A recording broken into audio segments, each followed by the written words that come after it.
আমি কি সিরিয়ালে চান্স পেলাম নাকি আমি সিরিয়াল করছি? কিসের অডিশন, কোথায় গেলাম? কমেন্ট বক্সে আর মেসেঞ্জারে তোমরা তো কোশ্চেন করতে করতে আমার মাথাই খারাপ করে দিয়েছো। তোমরা জিজ্ঞাসা করেছো আর আমি তার উত্তর দিব না, এটা হতেই পারে না। তাই তোমাদের সব কোশ্চেনের আনসার আজকে আমি নিয়ে চলে আসলাম। তো হে গাইস, আমি রূপা তোমাদের সামনে নিয়ে চলে আসলাম আমার ছোট্ট একটা মিনি ব্লগ। দাঁড়াও তোমরা আবার ভেবো না যে আমি সরকারি বাসে উঠেছি।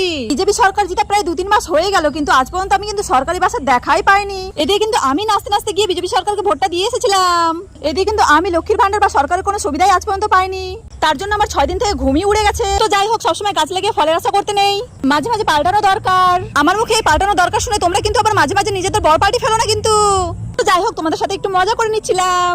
তো চলো এবার আসি আমি মেন টপিকে। কালকে কোথায় গেছিলাম আর কেন গেছিলাম? তোমরা তো ইতিমধ্যে বুঝেই গেছো যে আমি কোনো একটা অডিশন দিতে গেছিলাম সান বাংলায়। কত যুগ পর মালদায় কোনো প্রোগ্রামের অডিশন হয়েছে আর আমি সেখানে যাবো না, সেটা তো হতেই পারে না। লাখ টাকা লক্ষ্মী লাভের অডিশন বসেছিল মালদায়, আর সেখানে গিয়ে দেখা হয়ে গেল ভাইরাল আলপনা দিদি ভাইয়ের সাথে। অডিশনটা হয়েছিল মালদা হলিচার্ড ইংলিশ মিডিয়াম স্কুলে। তো সবাই একটু আমাকে আশীর্বাদ করো আর সবাই আমার জন্য একটু প্রার্থনা করো যাতে আমি চান্সটা পেয়ে যাই। পুরো ভিডিওটা তোমাদের কেমন লাগলো, ভালো লাগলে লাইক কমেন্ট শেয়ার করে দিও। টাটা।